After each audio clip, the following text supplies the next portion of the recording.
Mesdames, Messieurs, bonjour. Bonjour à vous, bonjour à tous, chers frères et sœurs. Je suis Élisée Yonta, analyste financier et économiste. Et je fais cette vidéo pour cette présentation pour parler de l'inauguration de l'usine Coca-Cola au Gabon par le président de la transition, Brice Clotaire Oligui Nguema.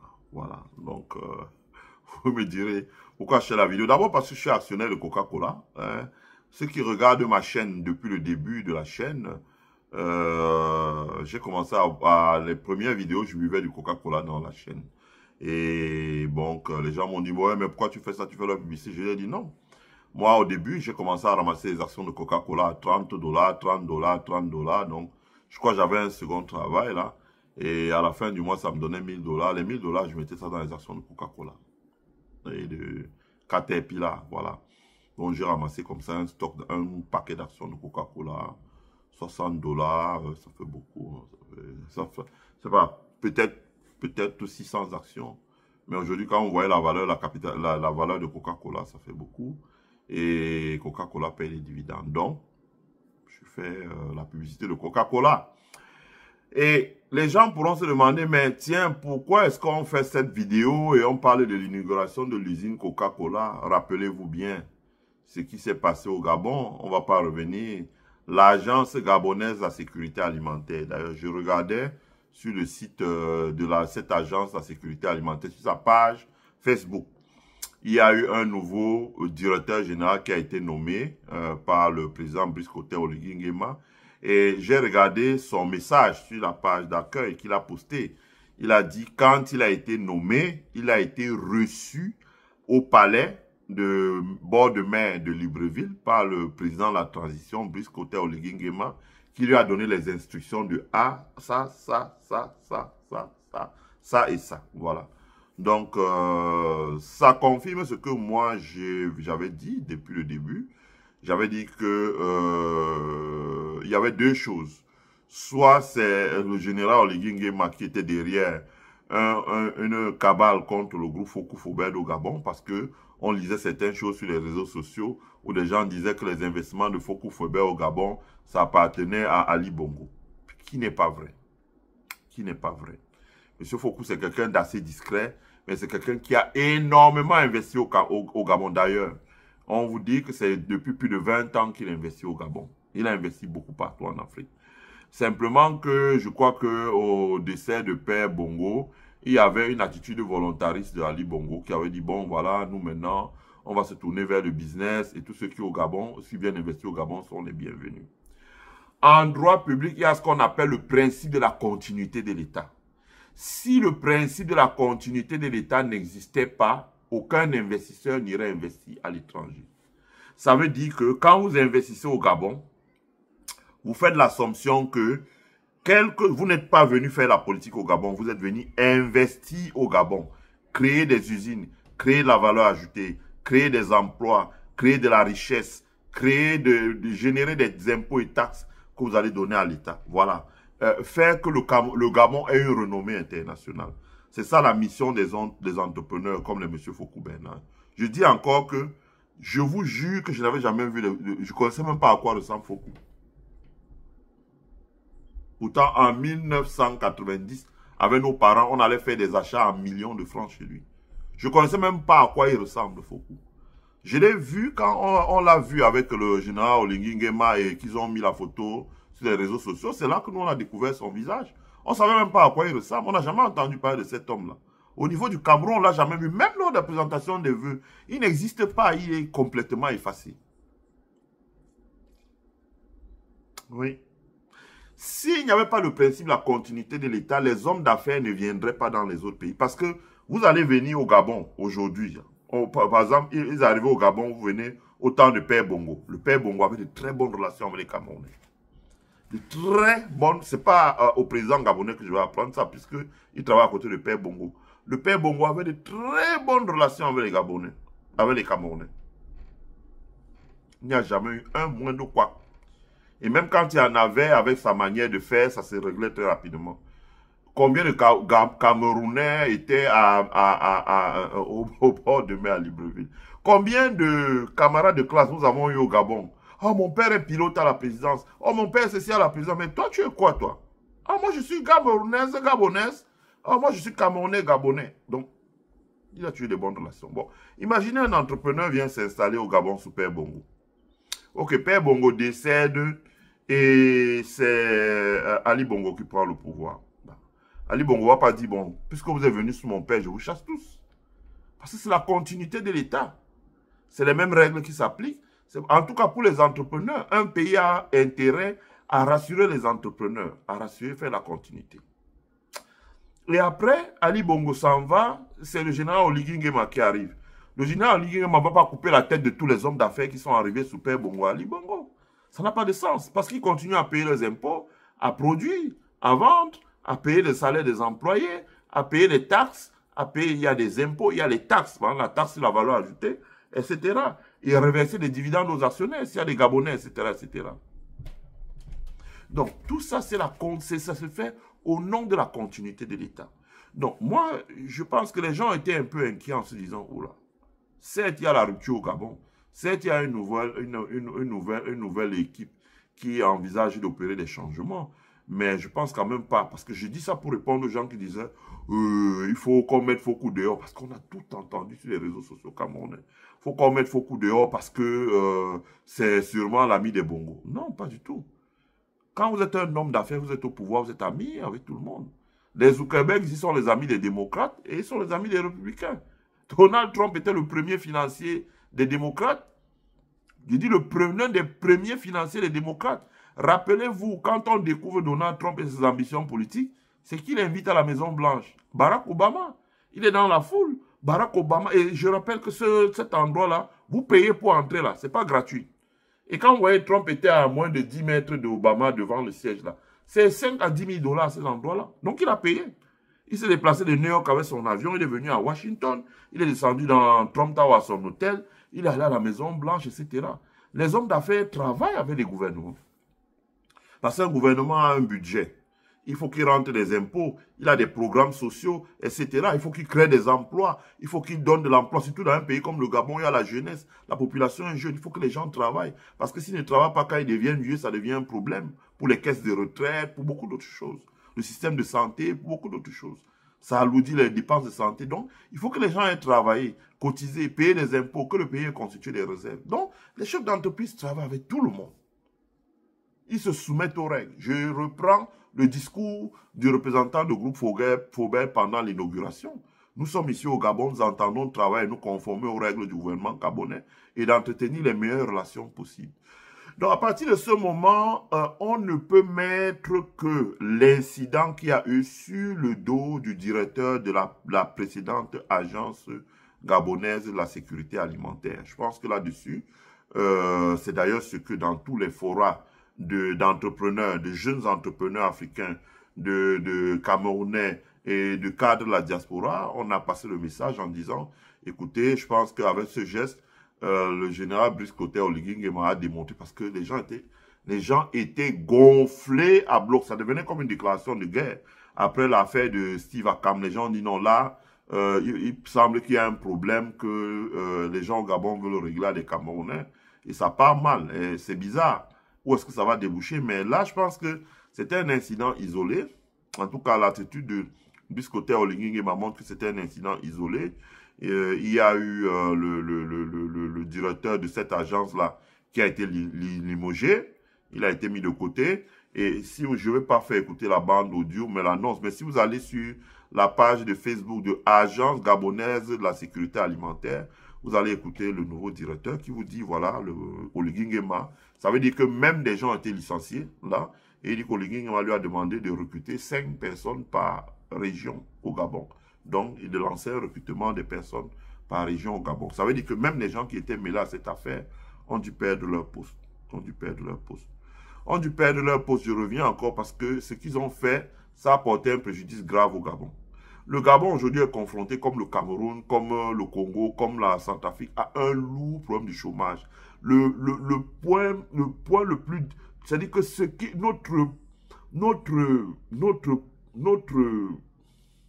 Comment on dit ça? Là où ça va être très dur pour nous, c'est la question du chômage. Beaucoup de gens sont au chômage, beaucoup de gens n'ont pas d'emploi. La jeunesse, et pourtant une jeunesse éduquée. Hein. Moi, je vois ça.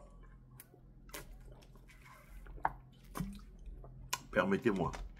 Je vois ça sur les Camerounais vivant aux États-Unis. Quand un Camerounais arrive ici aux États-Unis, avec ou sans papier, dans moins d'un mois, il a un bon travail. Pourquoi? Parce qu'il sait lire, compter, écrire, etc., etc. Il a une bonne compréhension, etc., etc. Généralement, il peut avoir un travail un peu moyen quand il vient d'arriver, mais ça ne dure pas longtemps parce que dès qu'il commence déjà à parler anglais et écrire, comme tous les enfants vont dans les écoles bilingues aujourd'hui, quand ils arrivent ici, ils parlent parfaitement anglais, donc ils s'intègrent rapidement et ils travaillent. C'est de ça qu'il s'agit. C'est de ça qu'il s'agit. Donc, vous pouvez donc voir comment les enfants, si je puis dire, les enfants Camerounais s'expatrient. De la même manière, je suis sûr, parce que j'ai beaucoup d'amis gabonais, c'était des gens très brillants quand nous étions étudiants en France. Très nombreux, je ne vais pas les citer là, ils sont très nombreux. Quand nous étions brillants, nous étions étudiants en France. Très nombreux, hein, Guizot, Edgar, Estelle, Georges, ils sont très nombreux. Patrick, ils sont très nombreux. Donc, quand vous regardez, donc, vous comprenez qu'au niveau du Gabon, parce que quand vous regardez l'industrie, vous parcourez, dans mon métier, on parcourt beaucoup d'usines pour regarder pour beaucoup de choses, surtout les fusions-acquisitions là. Qu'est-ce que vous observez? Vous observez comme aux États-Unis, il y a ce qu'on appelle les blue jobs. Pardon. Les blue jobs et les red jobs. Les blue jobs, ça ce sont les jobs, les emplois des gens, je crois, hein, qui n'ont pas fait de très hautes études et qui, par exemple, ont subi des formations et travaillent. Les red jobs, c'est les gens qui font des études, master, PhD, etc., vont plus haut et font des études et viennent travailler pour des entreprises. Et lorsque vous regardez, par exemple, aux États-Unis, les gens qui dirigent, même jusqu'à être ce qu'on appelle ingénieurs, donc les assistants, les adjoints des ingénieurs dans les entreprises, ils n'ont pas le bac. Or, chez nous, les enfants ont les diplômes, mais ils n'ont pas le travail. Ils n'ont pas l'opportunité de s'exprimer. Et je le dis toujours dans mes vidéos, quand vous allez en Chine, ce qui vous fait mal, c'est que c'est des enfants de 22 ans. Quand on vous dit, bon, vous allez avoir une réunion avec notre ingénieur manufacturing, notre ingénieur designer, etc., pour concevoir peut-être une ligne de produits que vous voulez faire fabriquer là-bas. Le gars qui est en face de vous, il a 22 ans. 22 ans. Il n'a même pas encore la barbe quand c'est un homme, et il n'a même pas encore les seins quand c'est une femme. Pourtant, chez nous, les enfants ont des masters, des 3 masters, 4, ils ont tous ces diplômes-là, mais ils n'ont pas de travail. Donc, quand un investisseur débarque dans un pays comme le Gabon, qui est camerounais, et qui va investir, mais il doit être supporté. Donc, le directeur de l'agence nationale, de l'agence gabonais de sécurité alimentaire a causé un préjudice grave à son pays. Mais, ce préjudice a été réparé aussi par Biscotte Oligui Nguema, qui s'est efforcé là de montrer la qualité de son leadership. C'est ça un décideur, c'est ça un leader, de prendre les décisions vite avant que ça ne... Hein, contrairement au Cameroun où on joue le pourrissement. Parce que c'était au Cameroun, on aurait laissé l'affaire pourrie, les médias commentaient, ça va dans tous les sens, le monsieur attaquait encore une deuxième, puis une troisième société, puis une quatrième. C'est quand ça va déjà l'émeute dans les rues qu'on intervient. Tandis que là, Oligui Nguema a fait ce qu'on voit dans tous les pays. Il dit, you are fired. Bam, il a coupé le monsieur, il a mis dehors, il a ramené, demandé qu'on reforme l'agence gabonaise de la sécurité alimentaire. Voilà. Je pense d'abord que c'est, il y a au moins 4 choses que j'ai vues là-dedans. Première chose, il ne faut pas que le gouvernement gabonais se trompe. Les entrepreneurs africains, surtout les gens comme des Fokou, ont beaucoup d'expérience pour construire des usines. C'est pas aujourd'hui que Fokou construit des usines. Quand je dis beaucoup d'expérience, ça veut dire que c'est au moins depuis 30 ans que Fokou construit des usines. Ça veut dire qu'ils ont fait des erreurs. On apprend en faisant des erreurs. Donc, ils ont fait des erreurs, ils ont corrigé ces erreurs. Peut-être qu'ils se sont trompés sur les hommes, ils se sont trompés sur les partenaires. Donc, ils ont appris de leurs erreurs. Ils ont fait beaucoup de choses. Fokou a commencé à fabriquer les sodas au Cameroun à l'époque. On disait, oh, c'est trop sucré, c'est ceci. Ils ont fait des erreurs. Après, ils se sont adaptés, ils ont appris et les choses ont changé. Donc, je pense que là-dessus, le Gabon a intérêt à attirer des entrepreneurs africains pour qu'ils travaillent chez eux. Comme je l'ai dit la dernière fois, quand vous travaillez dans l'univers de la banque d'affaires, pourquoi il y a l'un des plus grands métiers de la banque d'affaires, c'est ce qu'on appelle merge and acquisition, fusion-acquisition. Pourquoi? Parce que quand les firmes multinationales veulent s'installer dans un pays, elles ne vont pas là chercher le terrain. On fait la valorisation d'une entreprise, son fonds de commerce, ses dettes, ses réserves d'argent, son matériel, ses actifs, etc., etc. Et on dit ça vaut tant, ils achètent et ils modernisent maintenant ça pour avancer. Parce qu'il y a déjà la clientèle, le réseau commercial, tout ce que vous voulez, les employés qui ont une expérience, les machines, le compte bancaire qui a plusieurs années, etc., etc., etc. Ils achètent, ils restructurent, ils modernisent, ils augmentent la taille des investissements. Donc, si vous voulez attirer les investissements pour un pays comme le Gabon, il faut déjà qu'il y ait des locaux qui aient fait quelque chose. Deuxième chose, quand les firmes multinationales viennent dans un pays, pour un pays comme le Gabon, ils regardent d'abord ce que les investisseurs gabonais ou africains ont fait sur place. Parce que quand un investisseur part du Cameroun, vient investir au Gabon, c'est un signal pour eux. C'est que si je suis en face d'un Américain, je lui dis, mais écoute, regarde, voilà un Camerounais qui est venu investir dans ce pays depuis 20 ans. Ça veut dire, c'est pas un idiot. Ça veut dire qu'il a la certitude qu'on peut faire des choses là-bas. À partir de ce moment, l'Américain, le Singapourien, le Sud-Africain, le Japonais est enclin à venir investir sur place au Gabon. C'est comme ça que ça se passe. C'est comme ça que ça se passe. Donc, en fauchant faux coup au Gabon, ben, on fauche le Gabon lui-même. Donc, le président gabonais a bien fait de faire ce ménage-là. Autre chose, moi je me rappelle, j'avais vu des vidéos où il y avait des enfants de la diaspora gabonais qui allaient au Rwanda et étaient reçus par le ministre rwandais en disant, oui, voilà, je veux faire tel, je n'arrive pas à avoir l'autorisation chez moi au Gabon, donc je suis venu, je n'arrive pas à avoir l'autorisation chez moi au Gabon, donc je suis venu m'installer au Rwanda. Pour dire quoi? Pour dire que moi, je rêve que le Gabon soit dans la situation du Rwanda. C'est-à-dire que quelqu'un veut investir au Cameroun, et parce qu'on l'embête au Cameroun, qu'il vienne investir au Gabon. Quand il dit l'embêter, ça veut dire les mauvaises pratiques. Donne-moi 30%, donne-moi tant pour cent, donne-moi tant pour cent. Que le leadership gabonais montre qu'il peut protéger les investissements. Ensuite, ça me permet d'embrayer sur un autre point. L'un des points faibles qu'on peut reprocher à la CEMAC, que beaucoup de gens ont reproché à la CEMAC. Dans la CEMAC, il n'y a pas de compétition pour les affaires. Comme on peut voir à l'Afrique de l'Ouest. Je n'explique rien au Oligui Nguema. Il a été en visite au Rwanda, il a été en visite en Tanzanie, moi j'ai regardé sur sa page là, au Gabon 24, il a été en visite dans tous ces pays-là. S'il a été en visite, il va voir qu'en Afrique de l'Est, il y a une compétition saine, mais fratricide entre les pays. Entre l'Ouganda, le Rwanda, la Tanzanie, le Kenya, tout ça, il y a une compétition économique.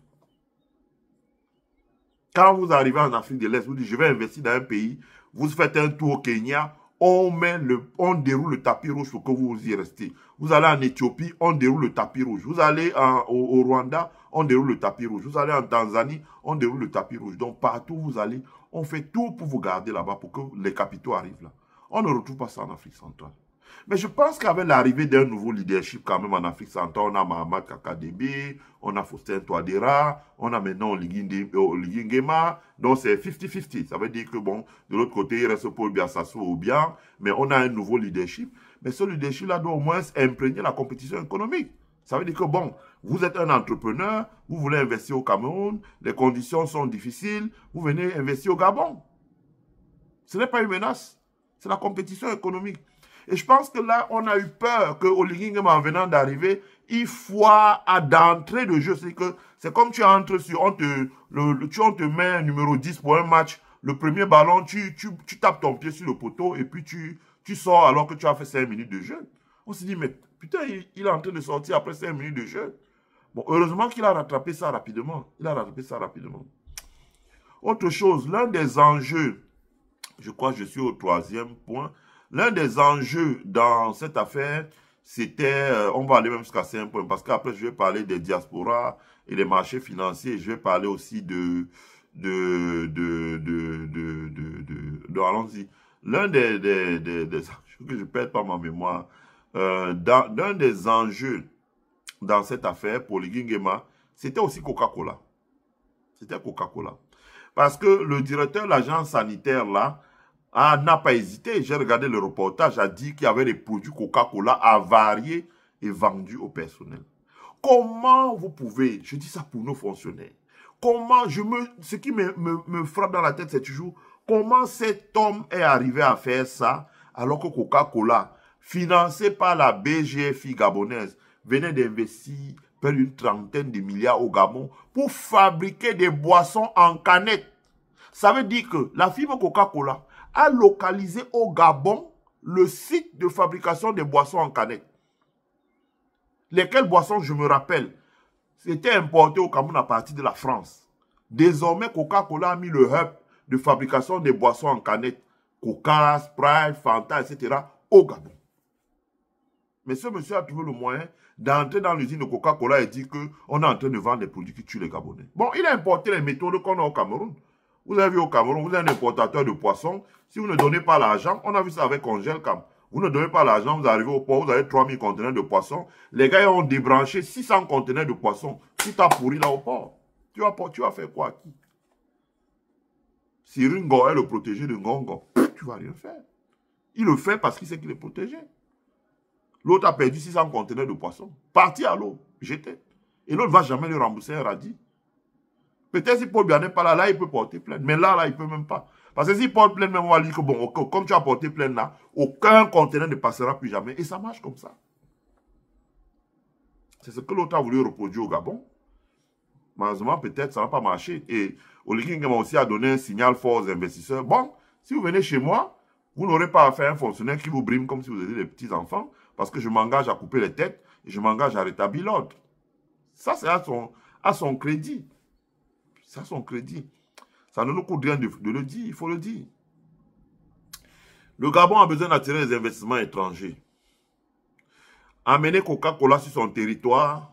Quand Coca-Cola américain investit sur votre territoire, c'est la porte ouverte pour que demain Colgate-Palmolive vienne mettre une usine sur votre territoire. Que Procter & Gamble vienne mettre une usine sur votre territoire. Les consumer products, hein, les boissons, de l'eau, etc., etc., viennent implanter ça sur votre territoire. Ça, au moins, on ne devrait plus les importer. Et là, le Gabon est dans un marché ouvert qu'on appelle la CEMAC. Ça veut dire qu'il faut qu'on va produire au Cameroun et vendre en RCA, et vendre en Guinée équatoriale, et vendre au Congo, et vendre en Angola, et vendre même au Congo, sans payer de droits de douane. Parce que c'est une communauté économique et monétaire, donc, qui se caractérise par l'union douanière. Les produits fabriqués au sein de cette zone ne payent pas de droits de douane pour entrer dans un autre. C'est au crédit du Gabon. Comment a-t-on voulu gâcher de telles opportunités? Puis je voudrais dire ceci. Les enfants africains vivant ici aux États-Unis, je le dis parce que j'ai déjà été à l'Assemblée, plusieurs assemblées générales de Coca-Cola à Atlanta.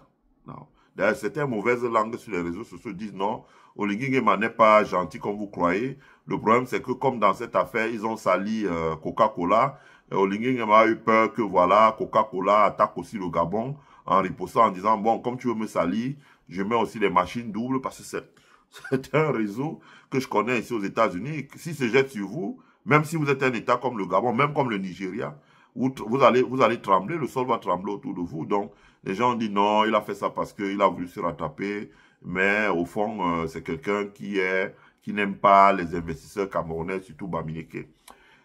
En me basant sur les faits, je n'ai aucune évidence qui permet de confirmer cela. Mais cela dit, c'est que l'ancien directeur de l'agence gabonaise de la sécurité alimentaire, ce qu'il a fait est vraiment stupide. Parce que s'en prendre la Coca-Cola sur votre territoire, ça n'a pas de sens. D'autant plus que, j'en viens encore, j'ai déjà été à l'Assemblée générale de Coca-Cola. Le drame que nous avons en Afrique centrale, là, c'est que quand on parle de l'Afrique, beaucoup de gens pensent qu'on parle de l'Afrique centrale, que c'est le centre vraiment de l'Afrique. Mais ils se trompent, les choses ont changé depuis. Quand vous allez à l'Assemblée générale de Coca-Cola, vous voyez des Nigérians, par exemple, qui sont des magnats de l'immobilier, qui sont des magnats du BTP aux États-Unis, qui sont même des magnats du négoce des produits alimentaires, qui sont actionnaires de Coca-Cola, qui détiennent 100, 200 000 actions. Moi, j'en détiens 600. Mais il y en a qui détiennent 100, 200 000 actions. Vous voyez les Éthiopiens, parce qu'il y a beaucoup de milliardaires, des Éthiopiens même vivant en Arabie Saoudite, milliardaires, qui ont des actions de Coca-Cola.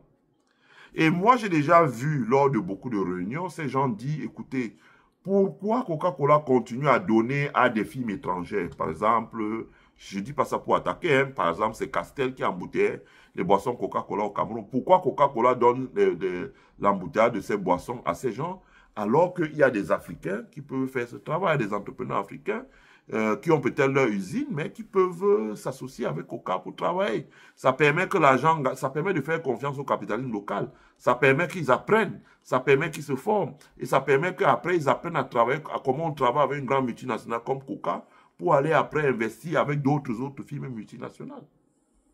Vous avez des Nigérians, des Éthiopiens, des Kenyans, des Sud-Africains, des Nigérians chrétiens coptes qui sont très avancés au niveau du capitalisme, qui ici à Coca-Cola ont advoqué. Et ça a marché. Vous avez vu que Coca, avant, ces boissons-là étaient fabriquées en France et exportées en Afrique. Après, on a donné l'embouteillage à des entreprises françaises ou européennes sur le continent africain. Aujourd'hui, Coca-Cola dit, je travaille exclusivement avec les entrepreneurs locaux. Et quand vous avez Fokou, qui, bon, au Cameroun, c'est une autre femme, Madame Jacqueline Domo, Fokou qui vient s'installer au Gabon, demain il va s'installer peut-être au Congo, etc., un peu partout ailleurs. C'est important. Donc, c'était un très mauvais signal donné pour les entrepreneurs africains, camerounais ou autres. Et je suis content que cela ait été réparé rapidement par le général Oligui Nguema. Et le fait qu'il ait réparé ça nous... C'est une bonne chose parce que en Afrique centrale, on est fatigué de commenter les mauvaises nouvelles. C'est pour ça que vous voyez, on va parfois faire des analyses sur l'AES et sur l'Est de l'Afrique parce que les nouvelles ne sont pas toujours bonnes. On aimerait qu'on ait un peu quelque chose de réjouissant. Enfin, je voudrais dire une chose.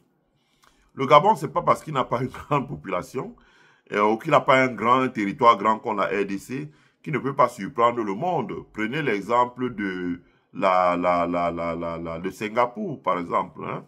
Prenez même l'exemple du Rwanda. Ils peuvent surprendre le monde. Hein. Il y a beaucoup de choses qui peuvent être faites. Ils peuvent surprendre le monde. Excusez-moi, parce que je regarde le Super Bowl en même temps. Donc, ils peuvent surprendre le monde. Le Gabon peut surprendre le monde. Donc, le Gabon peut surprendre le monde dans quel cas? Il faut savoir qu'aujourd'hui, les diasporas africaines ont beaucoup de capitaux qui peuvent investir dans les achats d'obligations ou les achats d'actions dans des pays comme le Gabon. Hein, au travers des privatisations, au travers des ouvertures de capital. Le Gabon a beaucoup d'entreprises solides, Agro-Gabon et bien d'autres.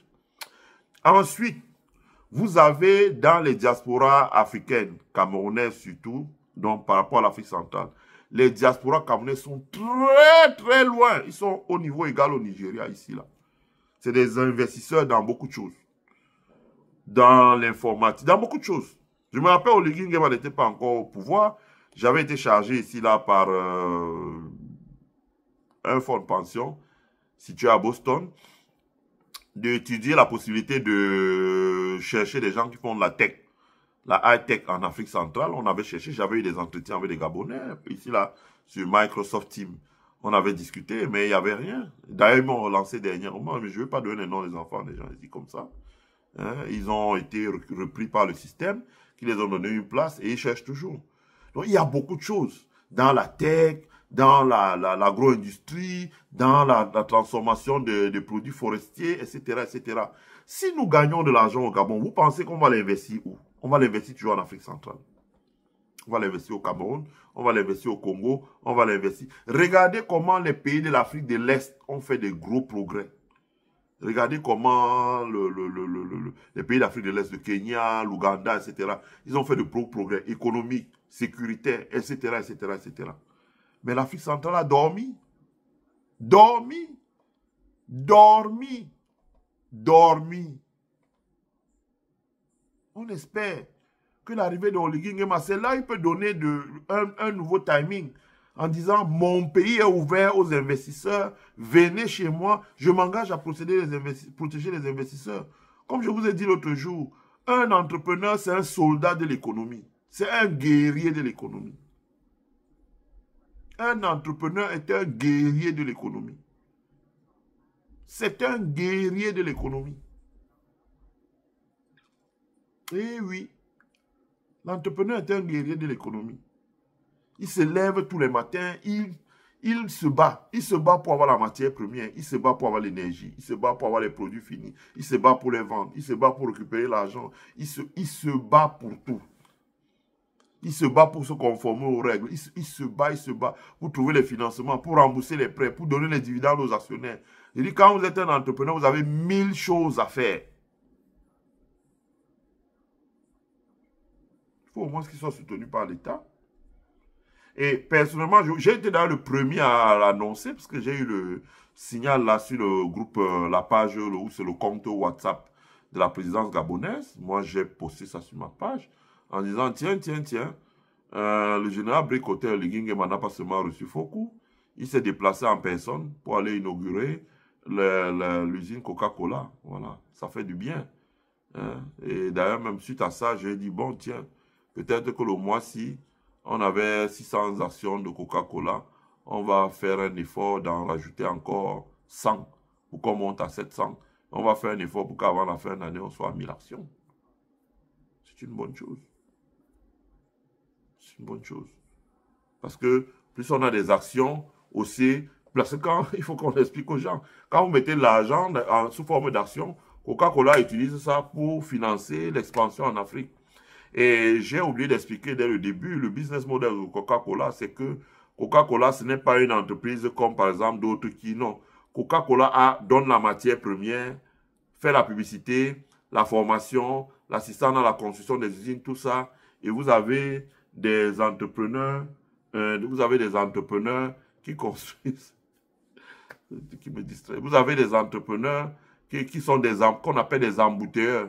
C'est eux qui construisent des usines, etc., qui injectent de l'argent. Il y a des redevances qui reversent à Coca-Cola. Et il y a un certain nombre de choses qui sont centralisées par Coca-Cola. Voilà, l'évolution, la sortie des nouveaux produits, beaucoup de choses, etc., etc. C'est du capitalisme de haut niveau. Donc, quand vous avez un capitalisme de haut niveau comme ça qui arrive au Gabon, le Gabon doit en être fier.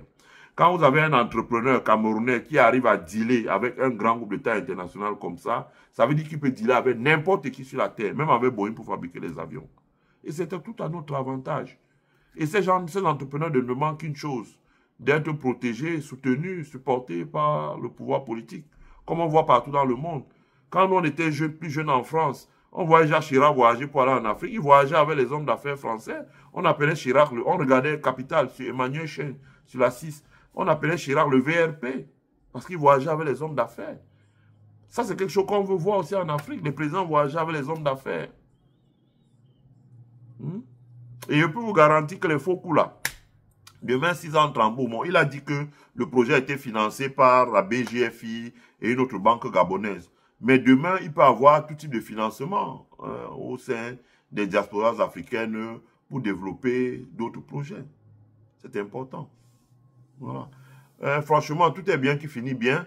Je pense que sur cette série, c'est la dernière vidéo que je fais. Tout est bien qui finit bien. Et vraiment, c'est très bien fini. C'est fini par le fait que Bricoteur Oligui-Nguema a inauguré l'usine et a dit que voilà, ils allaient construire une autre usine encore au Gabon. Le Fokou a fait le pledge d'étendre l'usine et de construire encore une autre usine au Gabon, d'investir encore dans les années à venir. Je rappelle, et les chiffres ne sont pas de moi, ils sont du gouvernement gabonais. Fokou a déjà investi près de 900 milliards. C'est beaucoup d'argent. C'est beaucoup d'argent. Ça veut dire qu'il a confiance dans le pays. Ça veut dire qu'il emprunte chez les banques gabonaises, il réalise des projets et il repaye. Il paye chez les banques gabonaises. Donc, c'est important. Donc, vraiment, félicitations au président gabonais Bricoteur Oligui-Nguema qui s'est déplacé. On a tous vu comment il s'est déplacé. Il s'est déplacé, il a échangé avec les employés, il a échangé avec tout le monde. Il a parcouru l'usine, il a décapsulé une bouteille de Coca-Cola avec l'ambassadeur des États-Unis, Fokou lui-même. Ils ont bu, symbole que les produits sont bons, les produits ne sont pas périmés, les produits n'empoisonnent pas les Gabonais. Je veux dire que, en termes de ce qu'on appelle recovery, dans le jargon des affaires, il a réhabilité par sa volonté politique, son déplacement, son énergie. Oligui-Nguema a réhabilité le plus rapidement possible Fokou, parce que vous avez des entreprises ici là qui ont des coûts comme ça, là, vous voyez Boeing. Boeing, Les actions de Boeing étaient à 500 dollars il y a 4 ans, je crois. Et c'est descendu jusqu'à 100 dollars parce que les coûts qu'ils ont eu, ça, les gens vendent, l'entreprise se retrouve en difficulté. Mais là, Oliging m'a rassuré, les chiffres d'affaires vont rester les mêmes. Il a dit, on a confiance à des gens, c'est des gens sérieux, ils sont le bienvenu au Gabon, ils sont le bienvenu pour travailler. Et ça va faire que d'autres entrepreneurs qui travaillent, parce que inviter les investisseurs dans un pays, il y a l'aspect formel, il y a l'aspect informel. Hein. Moi, par exemple, j'ai été contacté par des gens qui connaissent le gouvernement gabonais. Voilà, il y a ça, tu nous disais là, oui, voilà, le Gabon, c'est un bon endroit pour aller travailler. Mais quand il y a le coup de faux, tout le monde a dit, oh là là là là là là là là là là là là là là. Mais là, maintenant, on est revenu à la normale le plus rapidement possible. Il faut que c'est un patriarche. M. Kokou Bernard, c'est un patriarche.